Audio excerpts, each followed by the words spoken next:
You need to toot sweet. Yes, I need to tell everyone that we are live right now. Which means we should... that's what I should do. I should make like a roll. Like a 2-minute roll while I'm doing this.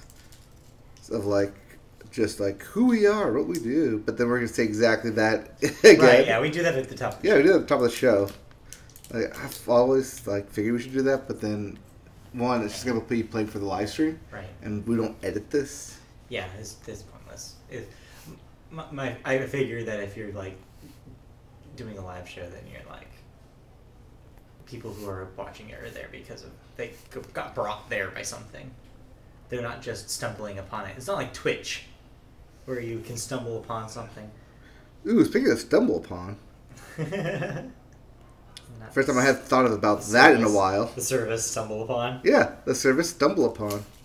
Alright, I've told everyone that we are live. I've told everyone where they can find us. Now it's time come on, my jacket somehow. I don't know how that happened. That's why you don't go to sleep in your underwear. What? What are you talking about? That's how you don't go to sleep with gum in your mouth. I didn't. I don't think. Not that I remember. How did this happen? No one knows. Although this is not the worst thing I've done with gum. You know? Oh my god, there's worse things you've done with gum? Yeah, so the other day, this was like a few weeks ago, I was like chewing gum, but I wanted to put it down, but I looked around, I didn't have any place to put it down. So I was like, oh, I can put it down right here for like just a little bit, and then I'll grab it. But I forgot it was there, and so I waited long enough for it to kind of harden, and I tried to pull it off of my chest, and it was taking all my chest hair with it. Oh. And I was like, this is so painful. That's what and waxing so is. I ended up going to the bathroom and I just looked like it was working, and eventually I had to use my trimmer to like trim the hair as it goes down. As I cut it across. Oh, it was so painful. It hurt so much. Oh, that's so great. Now everyone knows that happened.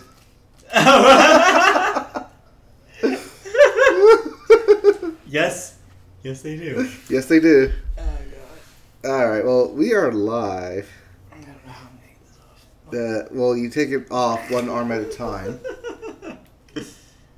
Who knows?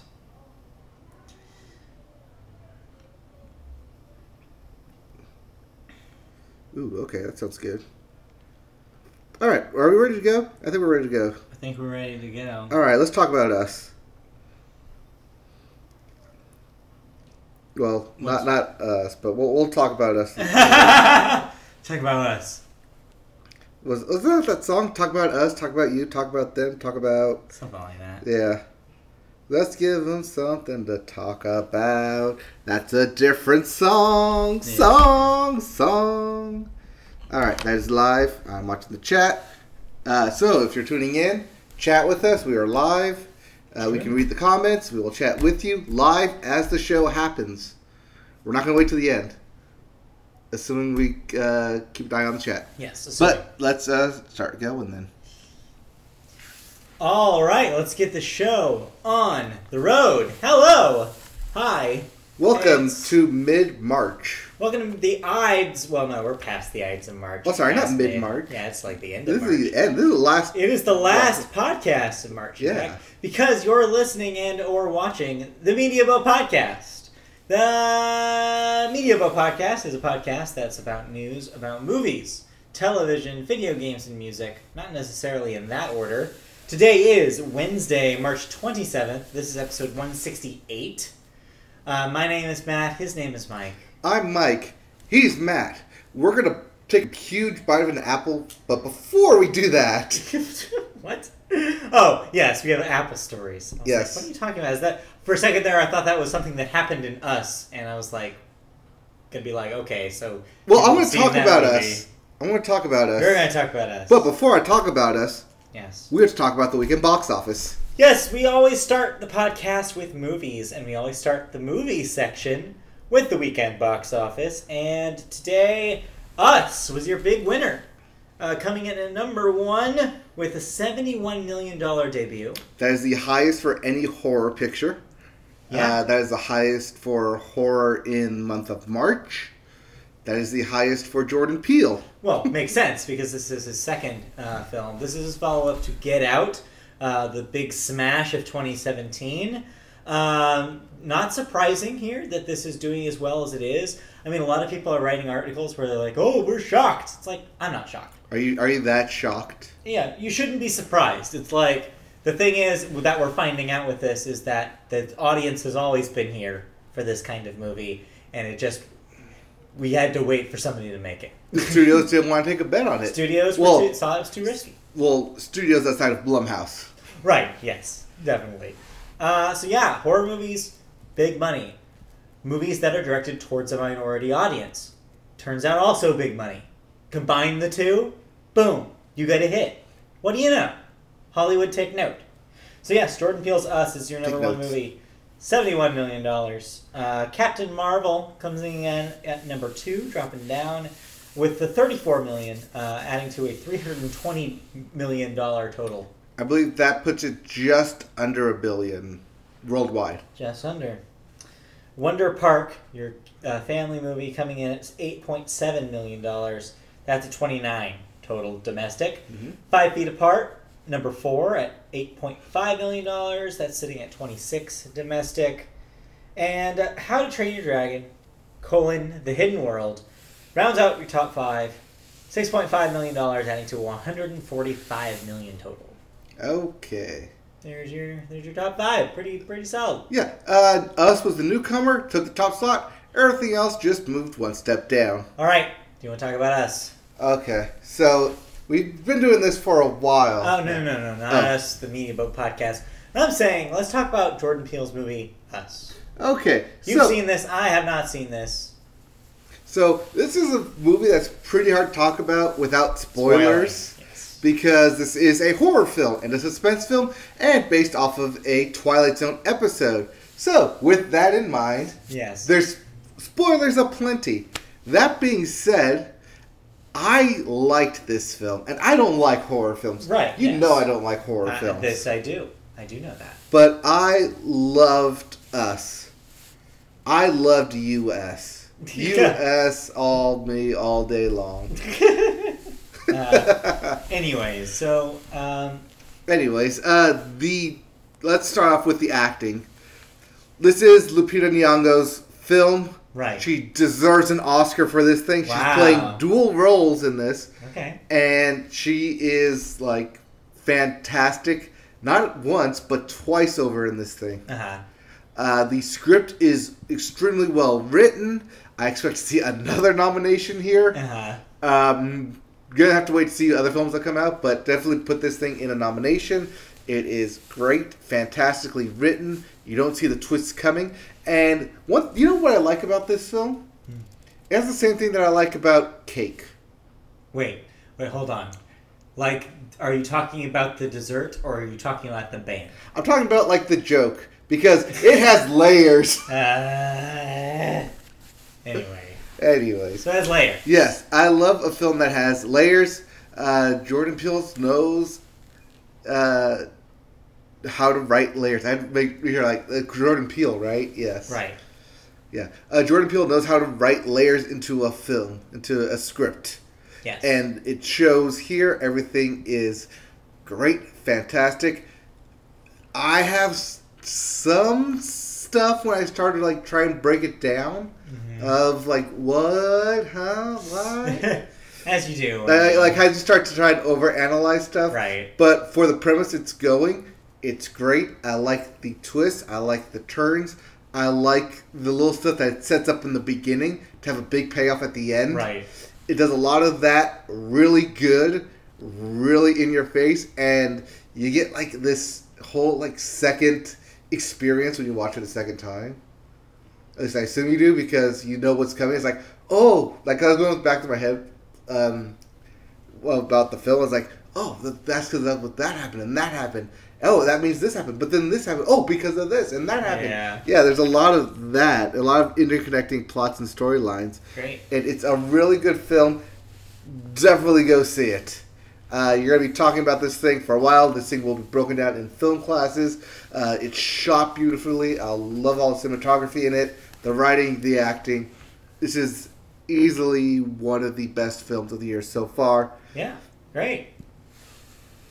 And so early in the year too. Like we're 3 months in. Yeah, we're 3 months in.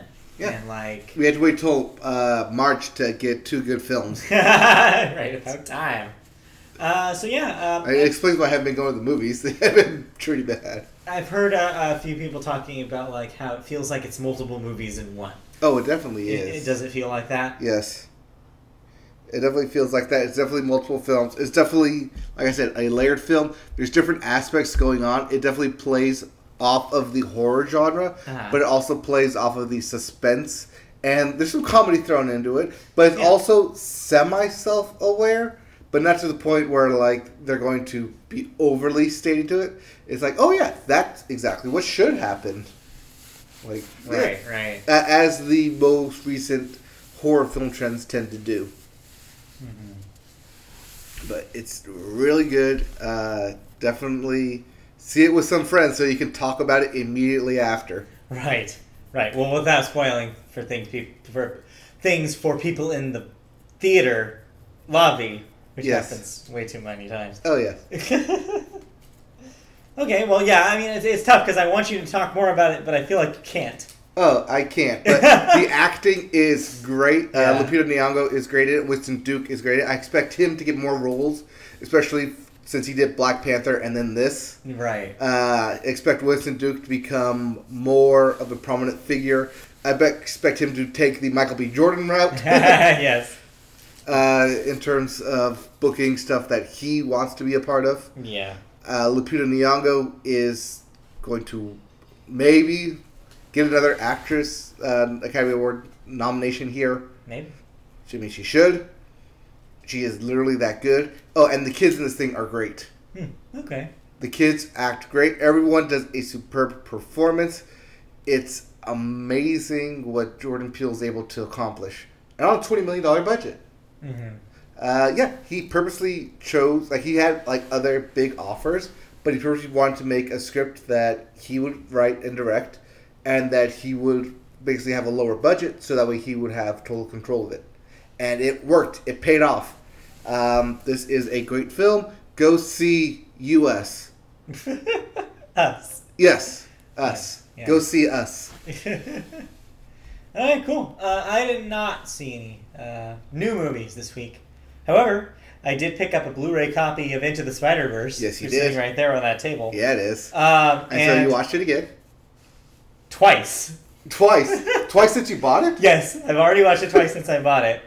I've watched it on DVD, and then I watched it on Blu-ray. Well, the Blu-ray print is beautiful, as expected. Mm-hmm. You notice a lot of things in the background that I didn't before. Like every single background in that movie is drawn to look like a comic book panel. Right. Like, and I didn't notice that in the theater, but like you notice it when it's right in front of you. It's like it's just amazing the kind of visual stuff that they did. How was the new Spider-Ham short? That's the only special feature I've watched. I haven't dove into the special features. There's actually an alternate universe mode. Okay. Which is what they call basically we're going to put in the middle of the movie all the deleted scenes and stuff as they happen. Uh-huh. I haven't watched that. I haven't dove into that. That's a whole investment of time that I'm going to have to do. But yes, I watched the Spider-Ham short. It's fine. It's not amazing. It has its funny moments. And too much John Mulaney? You get a lot of John Mulaney. But no, like the actual purpose of that thing is here is what this character was doing when he was hoisted out into the new dimension. Okay. That's basically the setup. But yeah, it's fun. It's a very like Looney Tunes-esque. He basically is the Daffy Duck role in the short. All right. Down to a Duck Amuck homage at one point, which yes is great because that's probably the best Looney Tunes cartoon. It probably is. So yeah, I really appreciated that. But yeah, I have yet to dive into most of the special features. So yeah, I'll have to report back. But yeah, still good. The movie's still great. So good. I've been watching all the Marvel films with my doctor. Right. We just watched Civil War, so now we have left is Civil War. It's actually a really good movie. Still holds up. Yeah, it's considered Avengers 2.5. It's Avengers 2.5. Yeah. It's better than Avengers 2, though. It is. But yeah, it's good. All we have left is stuff on Netflix. Yeah. But yeah, we're gonna get into that. But we have movie news now. Oh, wait, before we get to the movie news, what else is coming out in theaters? Let's talk about upcoming releases. There are 2 new movies coming out this week. One for the families and one for, I don't know. The family movie, of course, is Disney's Dumbo, the live-action Tim Burton-directed adaptation of the animated classic. Huge headliner here. Tim Burton directed. Yeah, it's a big deal because he doesn't direct as much as he produces these days. Yes. This, however, is directed by him. This is, I guess, after the Alice in Wonderland films he did for Disney. But this is his take on Dumbo. I probably won't see this because nothing about the trailers has interested me. Well, and Dumbo itself is not an interesting film to begin with. It's not even a very long story. The original Dumbo was like 40 minutes long. It's like 65, I think, just over an hour. I thought it was like under an hour, but yeah, it's super short. Oh yeah. And so I don't know how they're going to blow this up into 90 minutes. But I guess we'll find out. Yep. So yeah, that's out. Also out this year. This week. This year. I mean, technically it is accurate. Yes, technically it is out this year. But yeah, also out this week, The Beach Bum. Now, what is this?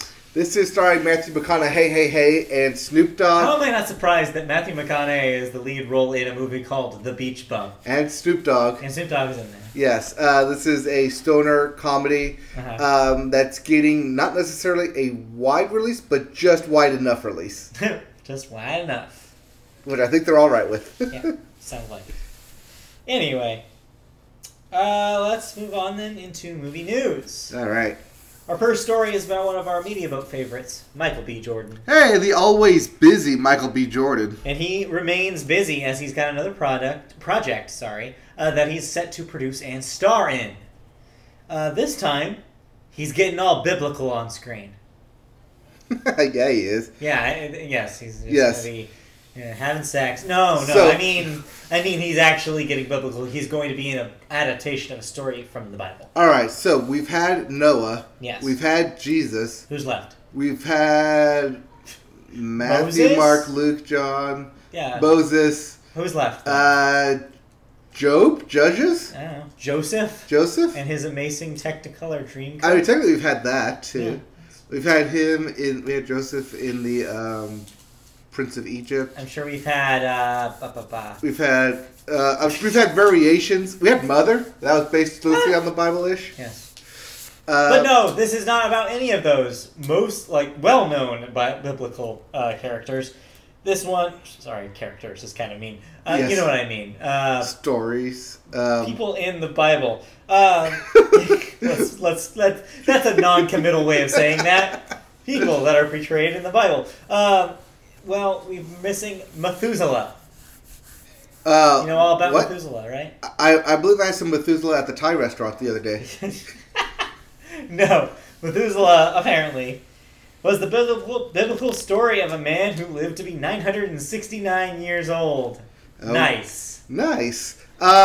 Dude, Moses lived to be 600, so I guess this is topping that? Even more impressive than Doctor is checking in. Doctor, how does someone get to be 969 years old? They live very healthily, I guess. Or they follow the Bible. One of the two. One of the two. I don't know, but yes, Michael B. Jordan will be producing and starring in a Methuselah movie for Warner Brothers based on the story.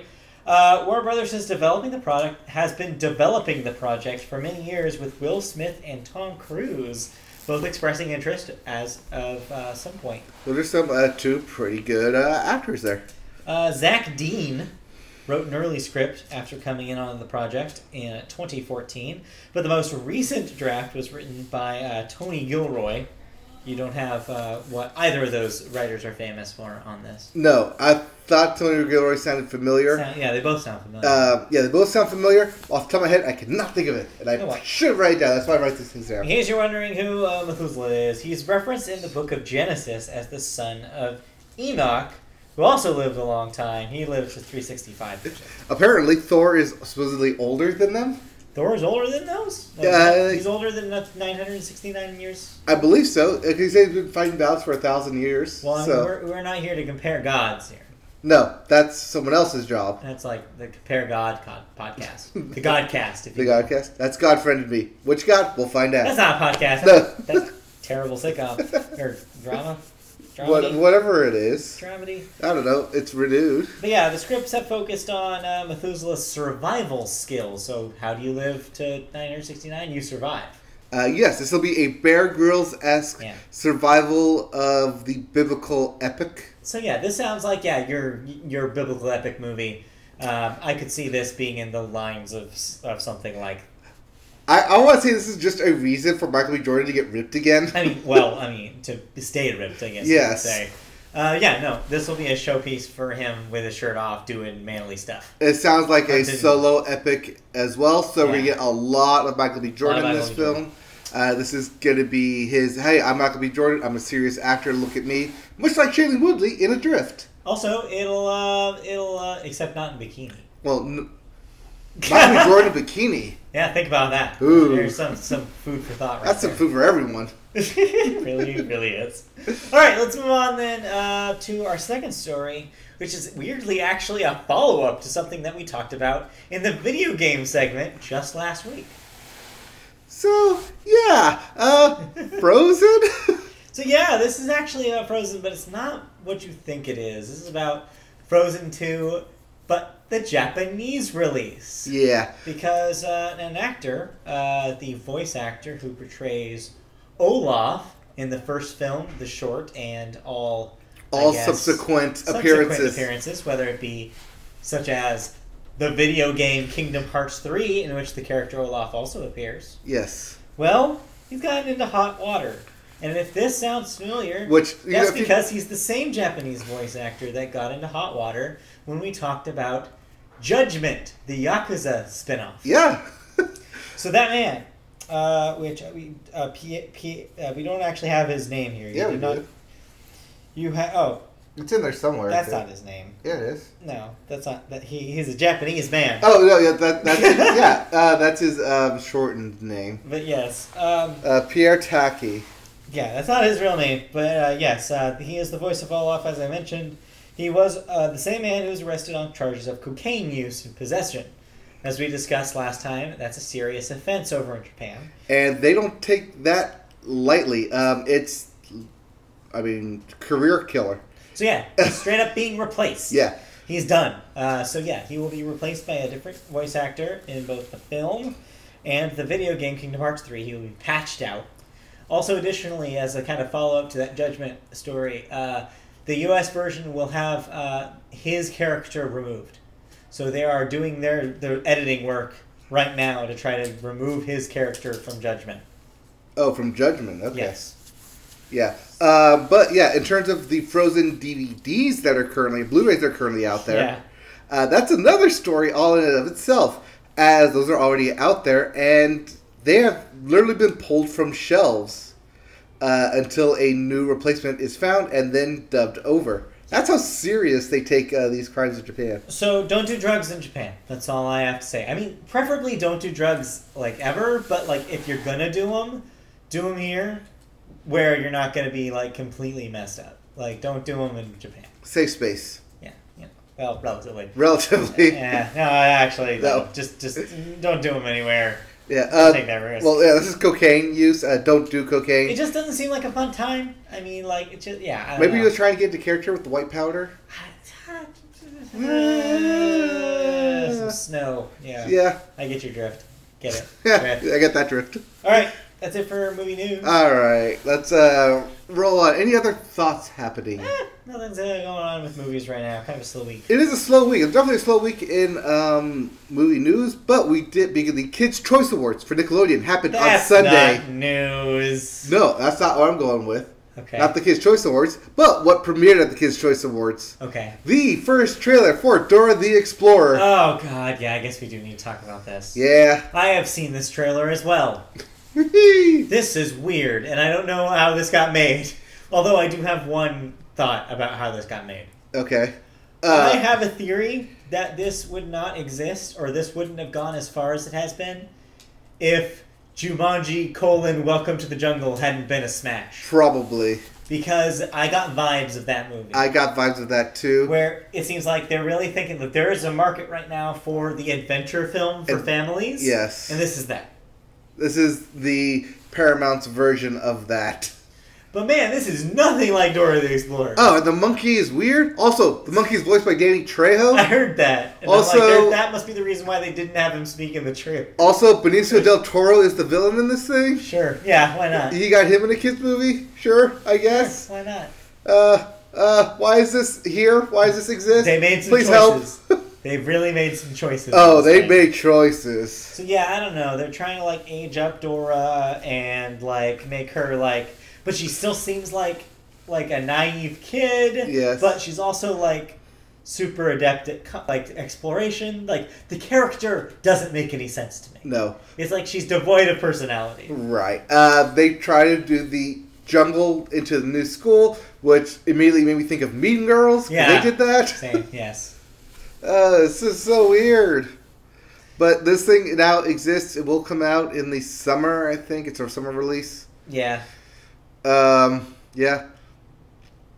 Yeah, I don't know. It will Why? be a throwaway thing when it comes out. I don't know. Maybe audiences will like it, but man, how did we get here? Bad movie night? Maybe, yeah. That might be a good bad movie night entry there. We actually need to start doing that. Oh, yeah. I'll get to it. Yeah, we'll get to it. But yeah, so with that, let's move on to television. All right. So television, we always start with sports. All right. And sports segment brought to you by sports section. Yeah, no, we can't make that joke. That's not our joke. It's a sports news. Also, we can make that joke because no one else is ever going to make that joke ever again. That's fair. All right, yes, it's the sport section. We start sports with saying that, hey, you like baseball? Well, get ready. Opening day is tomorrow. Yes. Be sure to fill out your fantasy baseball leagues and or auto draft whatever you want. Or you're lazy season ball, because opening day is tomorrow. So get ready. Get your all Jacks ready. Yes. All 30 teams will be playing 15 games will be played tomorrow, featuring all 30 teams. Our beloved Los Angeles Angels of Anaheim start against the Oakland A's. In Because Oakland. they always do. Yes, in Oakland this time. In Oakland, but yes, so Yes. watch your local team. Yes, tomorrow's actually the earliest the opening season has ever started for baseball. Wow, I didn't know that. Yeah. Technically, it broke the record from last year by a day. But technically, the season has already kind of started, as the MLB had an exhibition seasonal game, I want to say. Okay. I want to call it that, in Japan. Oh. Over the weekend, where the A's played the Mariners. Technically, this is an official game, but because it's overseas, they're not technically counting it. Okay. But MLB sees it as an official game. It's part of their international reach. Not that it really matters, because the frickin' Mariners aren't going to have a season this year. Neither are the A's. Neither are the A's. But there is a special reason they did it in Japan. Why? Because of one player on the Mariners. Okay. Seattle Mariners been a part of the team for 11 years. No, almost 20, 15, something. Long time. Ichiro Suzuki. Oh yeah, him. You know him. That is a name I am aware of Ichiro. That is a name you recognize. Yes. That is a name really recognized in Japan, as Right. that is where he got his start. Correct. With that being said, they played at the Japanese stadium where Ichiro had his major league debut. Oh, that's cute. I bring this up because he also retired after that game. Got it. Okay. So he ended his career where his career began. It was nice and poetic, and the whole stadium gave a 10-minute standing ovation because it's Ichiro, and it takes him that long to walk from right field to the dugout. Right. But it's good. Ichiro, instant Hall of Famer, I want to say. Oh yeah. He's definitely huge, not just in Japan, but here. Ichiro Madness, Ichiro Suzuki is a well-known MLB name. Right. He will be missed. Oh yeah, for sure. Using retirement to pivot, we have a retirement story in the NFL as well. Oh, yes. The one that made a lot of girls cry, or at least my doctor cry. I mean, we knew that this was coming, but this finally happened. Gronkowski, the Gronk, has retired from the league. Yes. Mr. Robert Gronkowski. Yes. So formal. I know. I have to be formal here. Yes, we talked about that last week. Tried as an Angel for Life. Yes. I've made the official signing. Right. But we're talking about Gronk as he is officially unemployed. Well, but with enough money to live for the rest of his life 100% comfortably. Yeah. You know, So more Gronk cruises to come? Assuming he doesn't, spend it all on Gronk cruises. I was going to say, just a Gronk cruise every year. Just get ready. Because that's his life now. I mean, it's not a bad life to have as long as you can sustain it. Yeah. But yes, one of the superpowers of the New England Patriots. He will definitely be missed by Patriots fans. The Super Bowl will have a nice big Gronk-sized hole in it. Yes. It's very large. Well, luckily they have enough players coming into this new draft to pick up a tight end. One of them, I know. Personally? I would hope so. They have my last name. What? Yeah. Weird. From Georgia, tight end, Isaac Nada. Wow, no relation. No relation, but weird. That's a weird coincidence. It is. It is. But that's not all that's being new in the NFL. That's true. It is. We are coming up on the 100th anniversary of the league. In case you were wondering or keeping track. In order to celebrate, one of the many celebrations that the league is going to be doing this season, to start, the first game of the new season will be the Packers versus the Bears. Yes, two of the oldest rival. That is literally the oldest rivals in the NFL. Two of the oldest teams. Yes. This is a good way to start the NFL. Your defending champions, who usually start the NFL, will instead open Sunday Night Football instead. Right. As for the rest of the schedule, we have to wait until the 4th Thursday in April. Okay. It's either the 3rd or the 4th. You said April, but I think you mean August. No, it's April. Wait, what? That's when the schedule will be released. Oh, the schedule release. Oh, I was like, wait, wow, they're starting football earlier this year. I know. The AAF's on TV. They want to get those ratings. No. Not true. No. The last thing about football, though, is that there has been a rule change. Yes. This is your Magnum PI rule. What? Why is it called the Magnum PI rule? Does it require a mustache? No, but you mustache the refs if they can review it. Oh, God. Yes, it will include the ability to challenge calls and no calls on pass interference. Yes. Which is incredibly smart. This is the first of its rule to challenge the refs. Normally, when you do challenges, you challenge either scoring or fumbles, right? Stuff that can be reviewed because there are cameras everywhere. This basically allows them to be like, "Hey, that should have been PI." Like, "Hey, ref, you messed this call up. Right? Make it right." Like which is smart because a lot of games have been the tides have turned over a PI not being called. This is setting a bad example, though. You think? I think so. Are you going to use the slippery slope argument here? What slope argument? Well, no. Sorry, continue then. So, challenging whether it was PI, I can get behind. Yeah. Challenging the no call is where I have the issue on. Okay. It's saying, ref, you missed this. Yeah. Make it happen.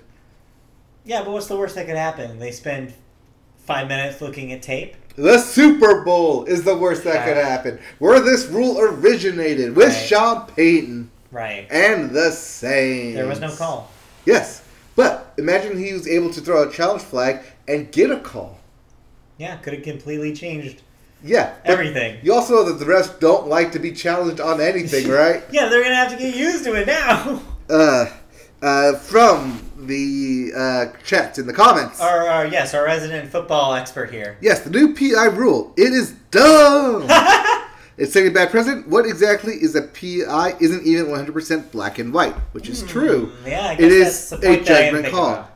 Pass interference is a judgment call. It's open to interpretation. Were they close enough? Was the ball close enough? Was the ball catchable? But would it be easier to do so when you're looking at slow-mo tape, though? But that's the thing, though. When you look at something in slow-mo tape, everything becomes 100% amplified, especially hits in the NFL. Whenever we look, yes, whenever we look at hits in slow-mo, they look way more dangerous than when we watch them in real life. That is true. In actual proper action.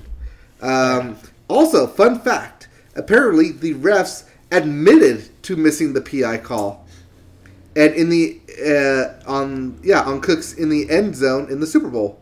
There was a missed PI in the Super Bowl. Oh, I remember. We were all pissed. Yes. And they admitted to that. So the refs are human, but this kind of takes it out of the refs' hands. Yeah. And that's why it sets a bad precedent, because then why stop at just that flag? Like, I get it. Like, penalties, you were unable to challenge. Period. End of story. Right. Refs see it, they call it. If they don't, they missed it. They see it, they got it, they call it, they like it. Yeah. But this, like, why just stop at pass interference? Why not look at hits to the quarterback? Which, most of the time it's not a hit or it's too much of a hit. Okay, now you're using the slippery slope argument. There's the slippery slope argument. So, yeah. All right, well, we'll see how it goes. We'll see how much of an impact it actually makes. Yes, this is not the same as the Saints thing. Also, it makes the game take too long, but hey, it's long enough already. Yeah, those games take forever. Let's Yes. be real. Football games are super long as it is. Oh, yes, they are. All right, let's move on then. Anything else in sports before we move out of it? The NCAA tournament is still Yeah, continuing. March remains to be mad. Yes, I still believe is bad. we're in the Sweet 16 this weekend, which will, at the end, will go 16 to Elite 8, and then that'll give us the Final Four at the end of this weekend. All right. And that means we'll have the Final Four for next weekend? Something Yes. like that. Also, just a heads up for all you horse racing fans, May... All 12 of you. Yes, May the 4th is coming up. I say that because that is on a Saturday, and it's the first Saturday in May, and that's when the Kentucky Derby is. It's all Star Wars Day. Yes, it is also Star Wars Day. Look at all those space ponies. Space ponies.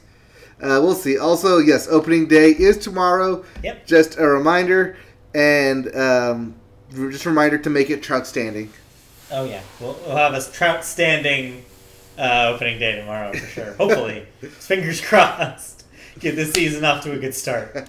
All right. Let's move out of sports then and into television news. Well, I have a weird thing to tell you guys this week.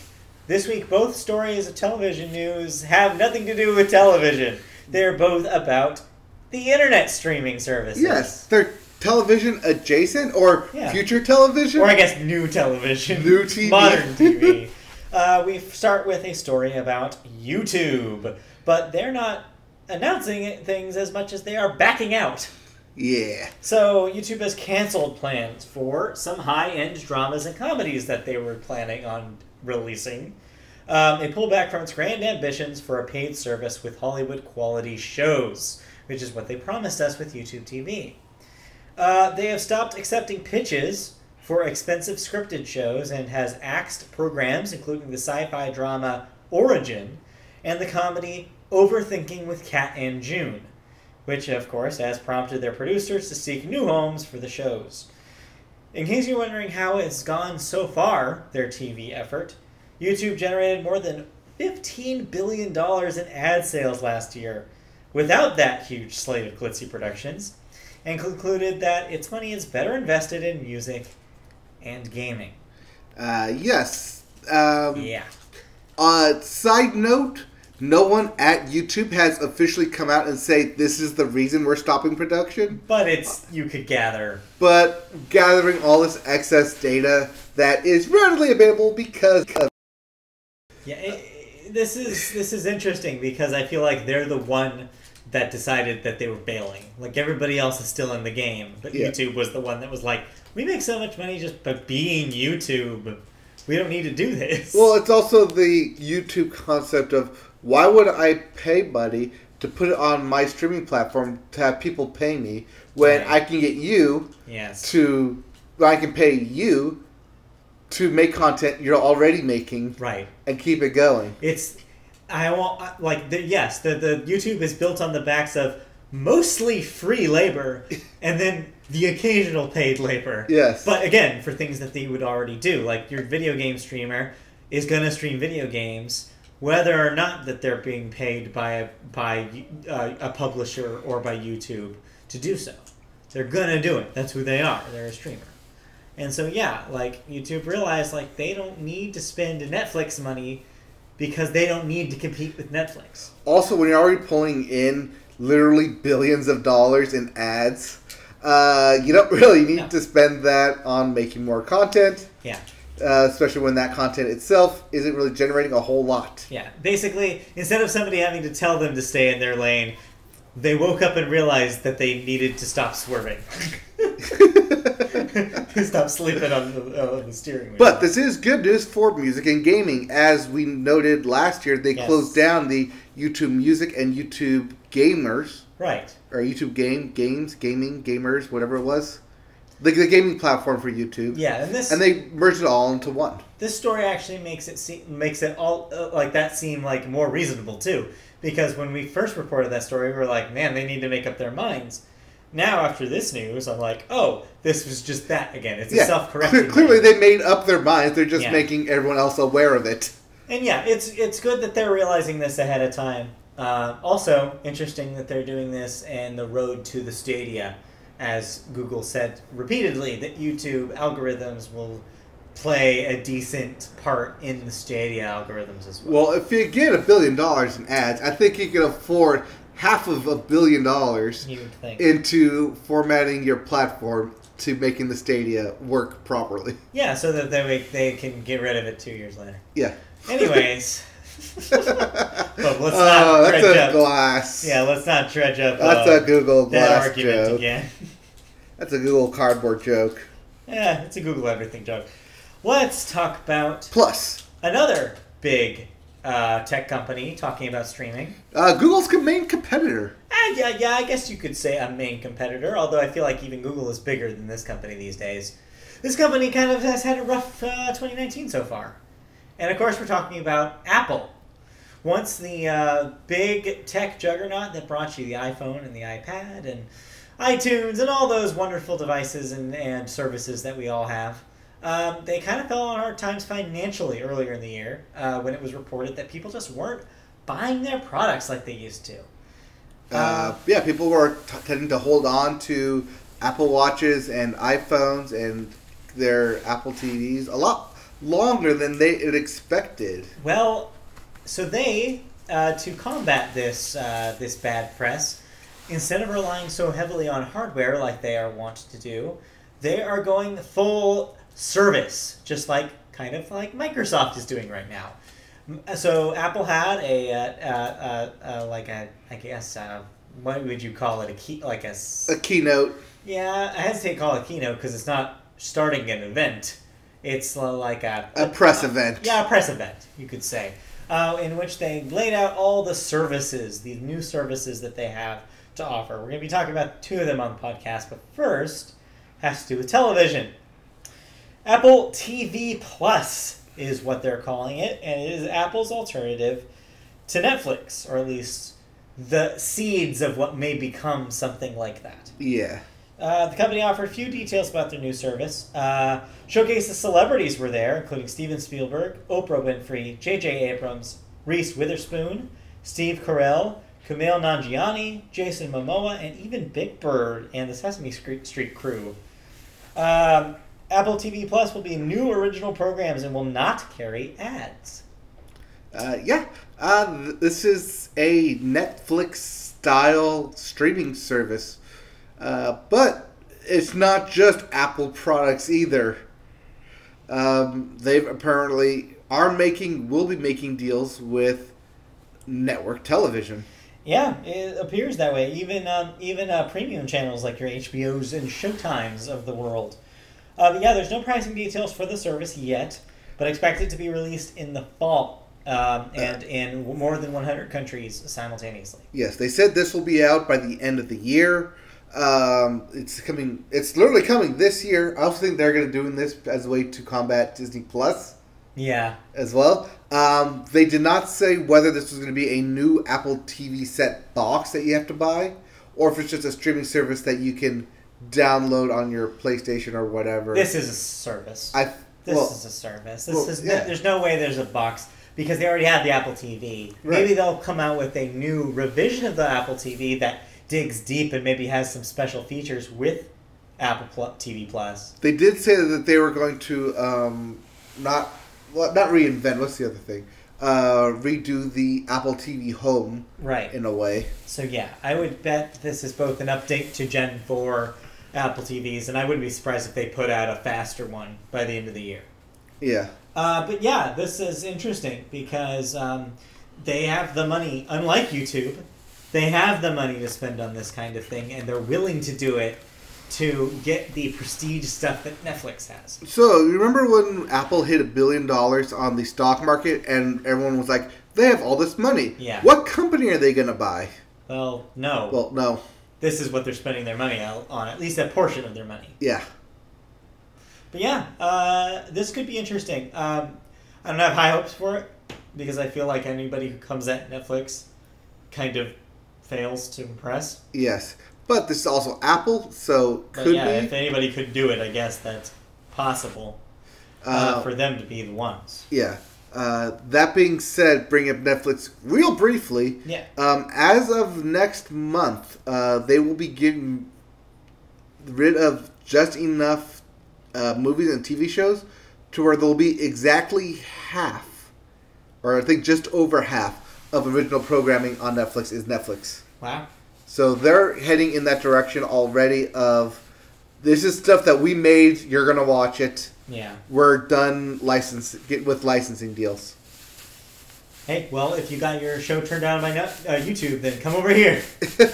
All right, that'll do it for television news. Did you watch any TV this week of note? I bought an Apple Watch this year. Yes. There you go. There is something about Apple financing we'll talk about later. Uh-oh. In gaming, because Yes. it's life. It's Game of Life. It is. But in terms of TV, Any new TV this week? no, I did not watch any new TV. But on April 1st, that is right, as Fools. of Monday, April Fools, on Monday, if you have CBS All Access, The Twilight Zone will premiere. Right. Yes. It may be the day I get CBS All Access. Oh, God. For, like, this 30-day trial. And for the 30-day trial so I can watch my Twilight Zone. Yep. And then never again. It's Twilight Zone. I love Twilight I Zone. do too. I need them. Well, I didn't watch any new TV. So, let's continue on. Let's make this a fast one. Let's talk about cancellations and renewals. All right. Yeah, so no more thoughts. Wow. No more thoughts. So, yes, this week in cancellations renewals, over on FX, Better Things gets renewed for a 4th season.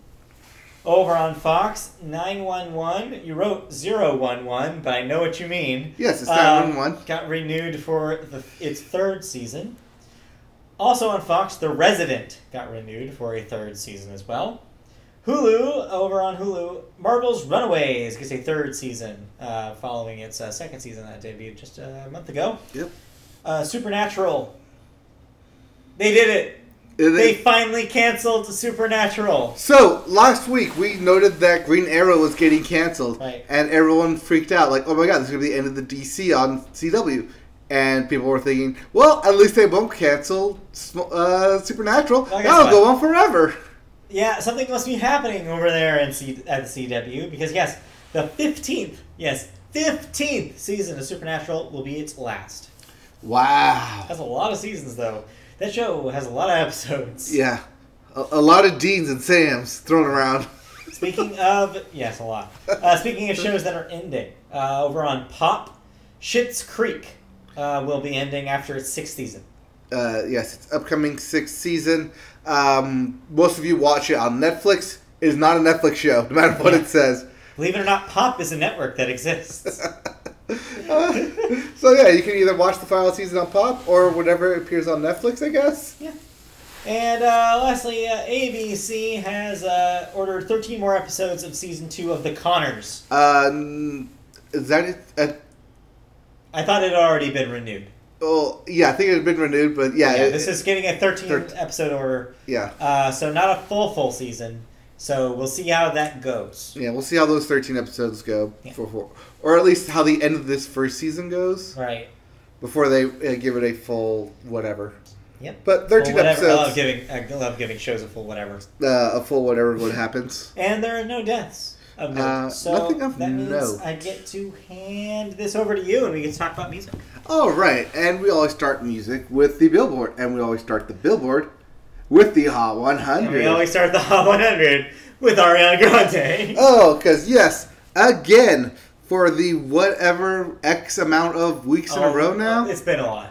It's been a lot. Not straight weeks anymore, because there was that 1 week where it was not number one. Yeah. So, Seven Rings. But Seven Rings. By yes. Ariana Grande is your number one song. Number 2 is Without Me by Halsey. Number 3, Sunflower by Post Malone and Sway Lee. Yep. Number 4 is Wow, Period by Post Malone. Wow. And number 5 is Please Me by Cardi B and Bruno Mars. If that sounds familiar to you. It didn't change a whole lot. There was a little bit of a mix around from last week. Yes, Wow moved up to 4 and Wow Please moved Me up. and Please Me moved down to 5, but Also, that was it. the one of the songs that was in there last week is out. But yes, your 200 isn't too dissimilar either. Yes. As for your 200 in Billboard 200, your albums list, Yep. we have Death Race for Love by Juice WRLD. Still number one. Thank You, Comma Next by Ariana Grande. Yep. A Star Is Born by Lady Gaga, Bradley Cooper. Hoodie Season with A Boogie with the Hoodie. Yep. Back up in the top 5. And speaking of back up in the top 5, Bohemian Rhapsody rounds out your top 5. Yep. Because people will still listen to that instead of Queen's Greatest Hits for some reason. Yeah, weird. Yeah. So yeah, that's your Billboard. Yeah. So what am I listening to? What new music am I listening to this week? Well, clearly you're not listening to Death Race for Love because you already listened to that. Yeah. But since you're not listening to that, Uh-huh. here's What's what coming out? I don't know what you're listening to, There we go. but here's the new releases. That was a train wreck. All right, just tell me what the new releases are. All right. We have Ben Platt with Sing to Me Instead. Okay. Finesse with Agora. Gang of Four. Fang of Gore. Fang of Gore. That's a That's different. a real- That's like a death metal It's a band. heavy metal, death metal band. Gang of Four with Happy Now. Oh, it's so good. Fang of Gore. George Strait. Yes, that George Strait. Yes. With Honky Tonk Time Machine. This is a great name for a George Strait record. It is. L.A. Guns with The Devil You Know. Marvin Gaye. Wait, Marvin Gaye? Yeah. Okay. Okay. Marvin Gaye with You're the Man. I am. That's what he says. And Marvin Gaye is usually not wrong. So I guess I'm the man. I thought Owl Black was the man. The man. Owl Black is the man. The man. Meccans with Deserted. Rita Wilson with Halfway to Home. Show Me the Body with Dog Whistle. I will not show you the body. Sun Volt with Onion or Union. Steve Earle and the Dukes with Guy. Yeah, I guess it's weird because we had that Mary Morris record called Girl. Yes. And now we have all caps. Yes. And now we have an album called Guy in all caps. Yeah, so we have to yell Guy. They're similar. Ty Segall with Deforming Lobes. Uncle, all caps Uncle, Yeah, it's with a K. with a K, with The Road, Part 2, / Lost Highway. And finally, White Denim with Side Effects. Oh, side effects may include. Side Effects may include White Denim Yes. and other songs. It's Other bleaching various your denim artists. All right. Cool. Let's move on to music news. All right, and we'll start with a sad news. Good news. Good from sad news, I guess we're going to put this under. Yeah. As, remember Avicii dying last year? Yeah, that was sad. Yes. Well, nearly a year after his passing on April 20th, the family of Tim Avicii Bergling are launching a foundation in his memory. Oh. The multi-platinum selling artist and DJ died in Oman. That's the country of Oman. Oman, of an apparent suicide. The Tim Bergling Foundation, quote, will initially focus on supporting people and organizations working in the field of mental illness and suicide prevention. The brief announcement reads, also noting that it will also be active in climate change, development assistance, nature conservation, and endangered species. Yeah, this is always a heartening thing to see. I mean, we saw kind of a similar thing happen after Chester Bennington. Yep. It's like the family is just taking ownership of it and be like, no, we're not going to sit here and just dwell or mourn. We're going to do something in the memory of this person, something that they would have wanted to have done in their name. Right, something that they're a legacy to leave behind. Exactly. More than just a musical artist. To help other people deal with pain Right. instead of just dwelling on your own. Philanthropics. Yeah, philanthropy. philanthropy is definitely a good way of mourning someone. I think, every time I see something like this, it's really heartening. Yeah. Well, yeah, especially like after the Chester Bennington, like a lot of people flocked out to support that. And I could easily see a lot of people flocking out to support this as well. For sure, yes. Yes. Moving on to some lighter news. Yes. Hopefully. On the lighter side. On the lighter side, we have this unburnt piece of Grammys. Unless, of course, you have an album coming out in September this year, then this is the worst news possible. But what even are these album names? Oh, says the chat. In reference to new releases. That's fair. Welcome to new releases. But these new releases will be fine. It's anything coming up, as the eligibility year for the Grammys 2020 will close on August 31st, which is actually 1 month earlier than usual. Yes. So, I thought this is an interesting story for two reasons. One we'll get to in the second half of the story. But the first reason is I thought it's always interesting to me what counts and what doesn't. Yeah. I didn't know that September was the cutoff, which makes sense now that I think about it. But yeah, so this year, basically you're only eligible for the 2020 Grammys if your record comes out before August of this year. August of 2019. So yeah, you have to make it in before August 31st, or else you do not count for next year's awards. Well, they're not doing this for no reason. Correct. The change is due to next year's telecast taking place on January 26th, which is about 2 weeks earlier than usual. So why are they doing it earlier this year? Well, if you remember in TV, Yes. we noted that the Academy Awards wanted to move up. Yes. Instead of being at the end of February. Yeah, this is weirdly actually a follow-up story, because we on this very podcast wondered this question. We wondered how this was going to affect the Grammys, since they would be taking place around the same time. Right. And because it would go Super Bowl at the first week of February. Then, we assumed it'd be Super Bowl on that Sunday. The following Sunday would be the Academy Awards. Right. And then the following Sunday would be the Grammys. Well, I guess the Grammys didn't want to go last. Right. As in an effort to avoid going up against the Academy Awards, they decided to move it move it up to January 26th. Yeah. In September, the Motion Picture Academy announced. This is last September then. Last September. Yeah. The Motion Picture Academy announced that it is moving the date of their 2020 Oscars telecast by 2 weeks from February 23rd to the February 9th, the week after the Super Bowl, which is going to be February 2nd, which means the Grammys will be going up, I guess, Sunday the 26th of January against the Pro Bowl? Maybe, yeah. I could see that. I mean, nobody really watched the Pro Bowl anyways. So, No, they sure. especially won't. I mean, it's not like you're fighting the same audience. Yeah. More or less. Especially for the Pro Bowl. Yeah. But maybe this will actually force the NFL to make the Pro Bowl actually interesting.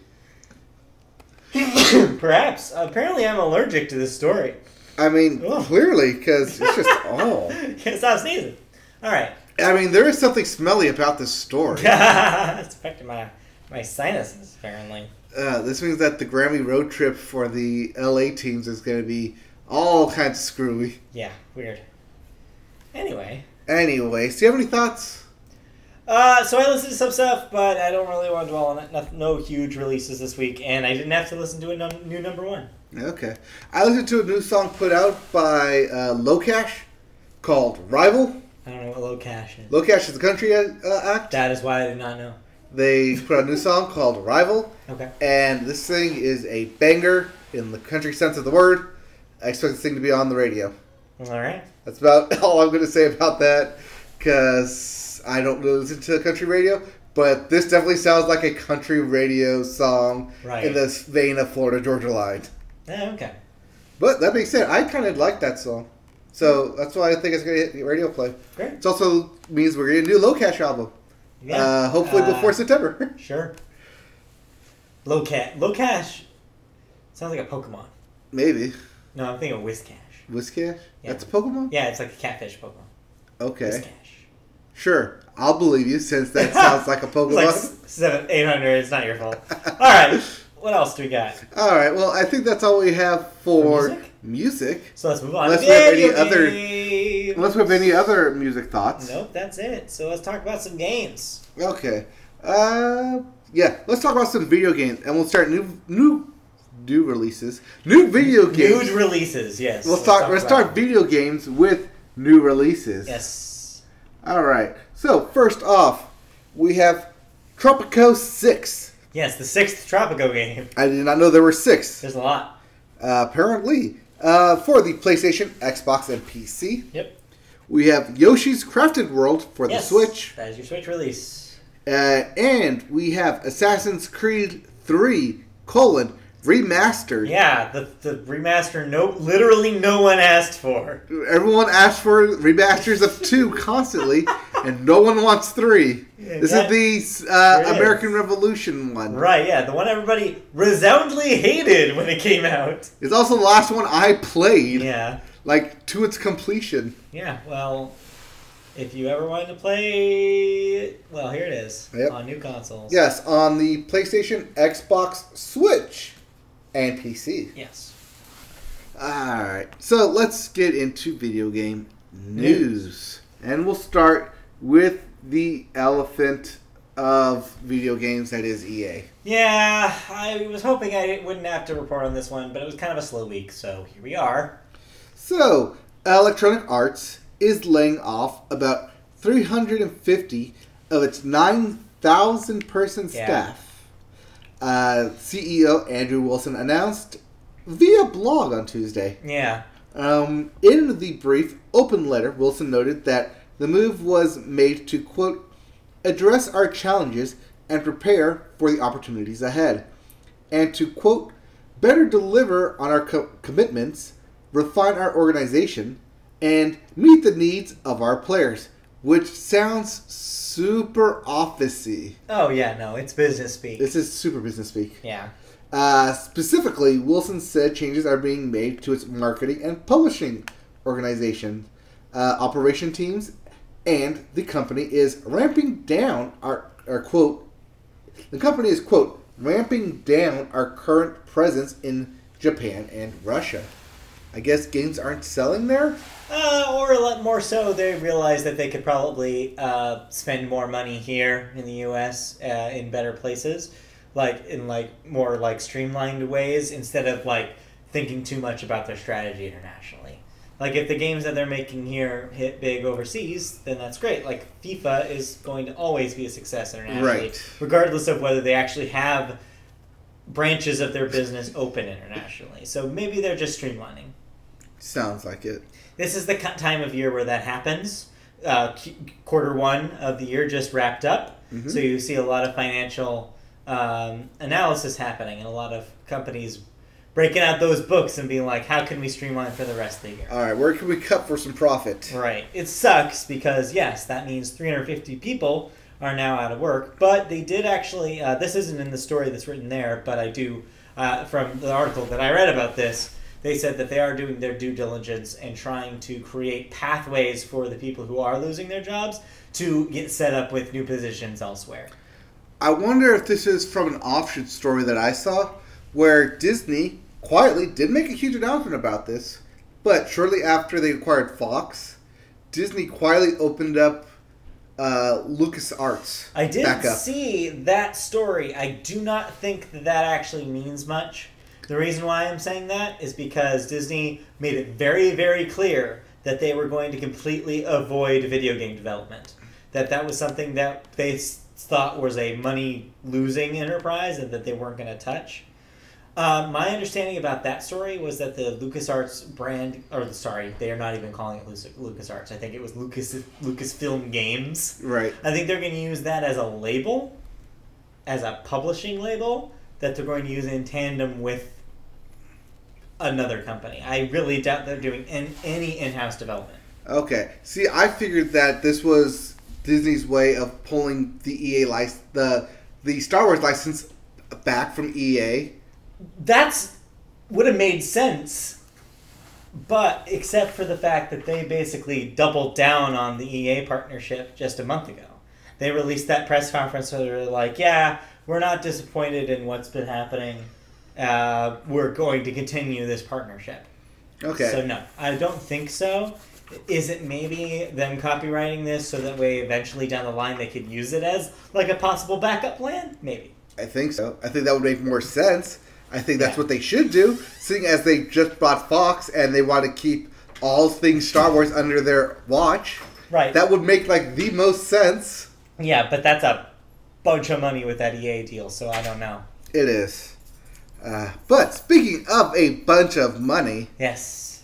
we're going to talk about Apple again. Yes, let's return back to the Apple event that happened because there's a video game side to the story. So, last week we talked about Google and the Stadia. Stadia. There's an R in there. No, there's no R in there. Yes. Just remember, it's like the plural of stadiums. Stadia. All right. So, Google announced Stadia, Apple decided to announce Apple Arcade. But they're not really that similar. No. So tell me what Apple Arcade is. Apple Arcade is a detailed, long-rumored gaming subscription service that Apple decided to unveil on Monday. It is the world's first game subscription service for mobile, desktop, and living room. Living room? What? I would put a giant asterisk next to living room here because I think what they're actually saying by that is games that are compatible with Apple TV. I believe so. This is mostly a mobile move, and to make it sound like it's anything but that right now is to blow it out of proportion. Yeah, considering that you can cast from your mobile phone to your Apple TV. That's probably what they're talking about. But yeah, there are games that are compatible with Apple TV, but as far as it goes. That's yes. As far as it goes. Well, with a single subscription, just one, you get access to more than 100 new and exclusive games. The games won't be on any other mobile platform. That's what they say. Mm-hmm. The subscription will let you download and play as many of the Apple Arcade games as you want. They all feature crossplay between Apple devices. They support family support, so everyone in the family shares the games for one fee, and all of them will be able to play offline as well. This is interesting. The exclusivity, I can see them getting, but they have to be really good games to get people to want to pay to play just that one game. Oh, yeah. Also, because this is a subscription service, I see this is their way of, I don't want to say battling like the Epic Store or Steam or even like Google Play or even Xbox Pass or PlayStation Now. Wow, there's a lot of streaming services out there. Really are. I can see why they're getting into this thing now. Well, especially since this is the one market that they can basically take ownership of. Yeah. And mobile, because they have the advantage. They're the second biggest. I think Android is still officially the biggest worldwide. I think Android in terms of like platform is still the biggest. Right. They're the second biggest mobile hardware out there. Yes. And so mobile games, chances are, if they're going to be released, they're going to be released on the iPhone as a platform. Yep. So Apple can use this as bargaining for exclusives for specifically mobile releases. So yeah, it's basically they have an advantage here because there's very little competition. Yes. Unlike if they got into the console streaming space like Google is, where there's a lot of competition. Sure, Google is doing it in a unique way, but they're still basically competitors with the other platform or your stream or your storefront holders like your Epics and your Steam. This, however, separates them from that pack. This is completely on their own little mobile island, which is smart. It is. It is smart. This is also a way for them to get people to test play a game on the iOS, and then once they remove it from the Apple Arcade, it goes on the iStore or the Apple Store. Then people will pay money They'll pay money for it. And I was like, oh, I like that game. I didn't get to beat it. I'll just buy it. It's also the way that they're also purporting this as an ad-free, microtransaction-free zone is also interesting.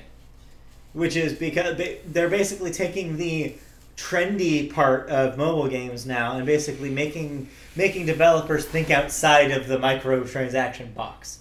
They're basically like saying, hey, if you want to play in our ecosystem and be promoted by Apple on our platform, then you can't go for the easy try. Like, you can't be ad supported. And you can't be reliant on these microtransactions. That's really interesting in the mobile space because that has a space dominated by those two things.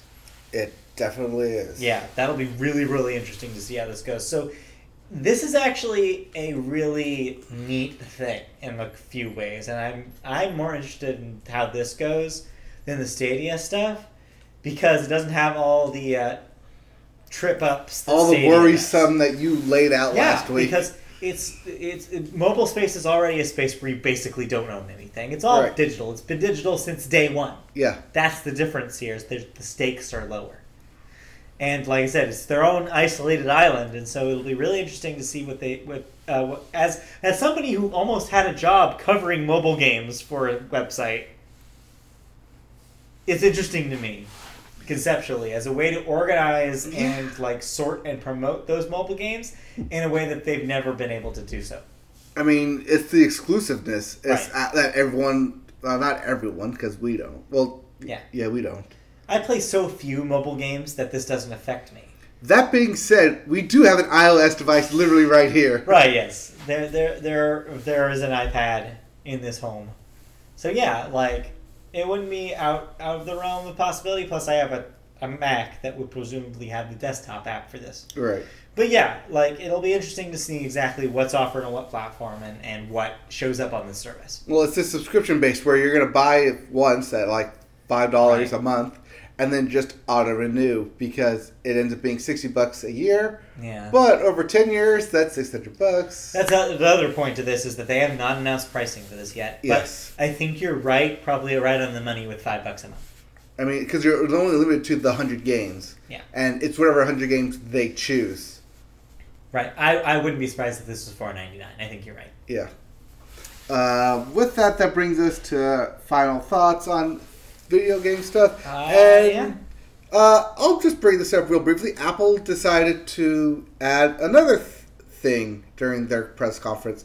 So we talked about Apple TV, we talked about Apple Arcade. Yeah. Now they're trying to get into the game of life with the Apple credit card. Yeah, this is not really any of the things we cover. No, this is not anything that covers, but it is apparently a thing that is worrisome now because you can pay for your Apple device with an Apple credit card and pay that via Apple Pay. Yeah, you're completely inside the Apple ecosystem. Like your entire life at that point becomes inside the Apple game. It is. You can also not do that. Yes, you can stay outside of the Apple and just eat the Apple instead. Yeah. Any other game-related stuff? Not that I know of. Oh, just real briefly, we didn't cover it last week, but in between podcasts, Sony announced that they're going to start doing Nintendo Direct style direct messages to their fans in the forms of little streams where they're going to be announcing things directly to their fans. They did the first of which last week. It was just this brief thing that talked a little bit about a release date for Days Gone and also an Iron Man VR game. Right. We kind of called this when they said that they were backing out of E3, that they'll just do the Nintendo thing, and lo and behold, they are. We are prophets. What they're doing. They're basically using the Nintendo Direct model as what they're going to do from now on. Also, this kind of assuages fears about what they're going to do around E3 time. I would put money on them doing one of these in place of their where their press conference would have been. Is instead they'll just do this direct thing. They have a name for it. I forget what it is. It's PlayStation something. But yeah. Not the experience, but something else. But yeah, it's a PlayStation something. And they'll be doing several of these throughout the year. Right. But speaking of press conferences, we don't have to wait for E3 as PAX East is this weekend. PAX East is this week. And there is a keynote address, or at least one of them, keynote speakers, from Gearbox. Yeah, Gearbox is expected to actually, for reals, announce Borderlands 3. They set out a teaser this morning warning us doing a really, really cool, like statue-esque Borderlands mask, forced perspective type thing. It looked cool. It kind of gave you a quick rundown of like the characters within the game, within the universe, the franchise, I guess we can call it now. Yeah, it's a franchise. It's a franchise of it. And at the very end, they confirmed more information will come tomorrow. So, unfortunately, we'll have to wait a whole week to talk about it. But this is confirmation of Borderlands 3. Yeah, we knew it was coming. They had been weirdly cagey about it, but hopefully we'll see some stuff tomorrow. I'm excited. I mean, I love Borderlands. Yep. I'm ready for another one. It'll just be interesting to see how far they go with this one. Yeah. There will be a How online will it be? Yeah. There will definitely be a time jump between 2 and 3. Yeah. This is noted by the Tiny Tina, who's not so tiny anymore. And I mean, yeah. hopefully a playable character, but probably not. No, probably not. Probably not. That series is about you creating, not necessarily fully creating, or maybe now you can, but like making your character your own character. Yeah. If you took on the guise of somebody established, it wouldn't be the same. Right. So yeah, I'm very interested to see what happens here. I'm excited. This is would be the time for me to play another Borderlands. It's been long enough. Yes. And lastly, in just side video game news, Kingdom Hearts 3, the game that came out in the end of January, can already be beaten, can be speedrun in 3 hours. Wow, that's quite a speed there. Just under, what was it? It was like just under 3.5 hours, I think. It's very impressive. Yes, this means expect to be seeing Kingdom Hearts 3 speedrun at AGDQ. Yeah. Oh, sorry. Summer SGDQ should be the next one coming up. Summer games done quick, and I am excited for that. Yeah, that'd be cool. Yeah, I saw that world record attempt. I watched that via YouTube. It looked great. The games done quick people put on the race for it. Yeah, and the guy got the world record by a minute on that run. Cool. It's on YouTube. It's great. It's fantastic. Great. Watch it. Watch them break this game. Yeah. That I spent 60 hours divulging into. Yep. As always, right? Yes, as always. But as always, that will do it for us. That'll do it for this very brisk, high energy Media Pope podcast. I don't know what happened. I mean, I did have coffee later in the day. And you did eat dinner. We did eat dinner before. And I did, I had food, which is a change. Yes. But yeah, this will be it for the podcast. Thanks for joining us. If you want to join us for when we do this live, we're on Wednesday nights, sometime between 6 and 7. We aired more towards 7 this week. But yeah, that's Pacific time, and that's on YouTube. Just search YouTube, search Media Boat Podcast on there, and you'll find our page. Like and subscribe, and you'll get notifications and stuff. It's pretty cool when we go live. Yep, we chat with you when we go live. It's true. Participate in the chat, and we'll talk to you and answer your questions. You can also find the audio version of our podcast if you don't want to see our faces, understandably. I'm kidding. But yeah, if you just want to hear our voices, we're on podcast form on Apple Podcasts. Just search Media Boat Podcast. You can also use those other podcast services that use the Apple Podcast RSS feeds, and you'll find us there as well. You can also find us on social media. On Twitter, we're at MediaBoatCast. On Facebook, we have a page there. Just search Media Boat Podcast, and you'll find it. Like and comment there.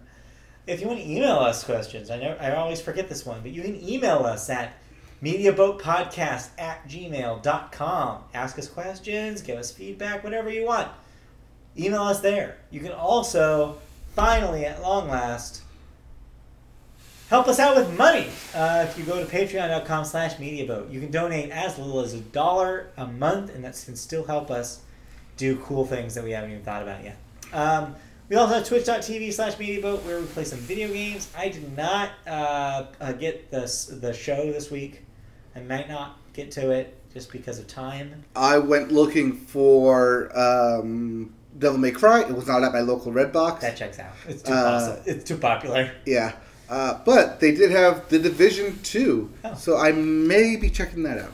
We'll see. We'll see. So yeah, there may or may not be video games in our future. But yes, until then though, you can catch us next week. We're going to be gone. We're done. So we'll see you guys next time. No, we're not. We're done with this podcast. We're not done That's with what I this. mean. We're not done forever. We're going to be back next Wednesday. But we're done today. All right. We'll see you guys next time. We'll be back for episode 170. 170. Oh, real quick, before we forget, our March Madness bracket for video game franchises. Yes. It's continuing. We have another episode for you on this Sunday where we'll be talking about, I believe this will be... This will be our external PC. category. You want to spoil that? Oh, well, yeah. We'll be talking about the fourth part of our bracket. Listen to our specials for more information on that. But yes, we are going to ultimately build this into a bracket the first weekend of April where we will determine what the best video game franchise of all time is. Yes, or according to us. According to us. So look forward to that. In the meantime, we're gone, and we'll see you guys next week. All right, thank you all for tuning in. We'll be back next week with more awesome stuff. Goodbye. All right, bye. All right, YouTube, hello. As we said, we are chatting live with you. We went through it live on air. The last thing that said was, what are these album names? Yeah, that's a good question. That is a good we question. never know the answer to that. No. But if you want to chat or comment with us as we do this live, we will respond to you live. You can be in, or I guess talked about, in our podcast. Yes. We go live Wednesdays. Keep that under your cap. And if you wear a cap. If you wear a cap. If you don't, just follow us on Twitter and YouTube, and we'll get notifications when we go live. It's true. All this is true. Why would I lie? I don't know. All right. Bye. Bye.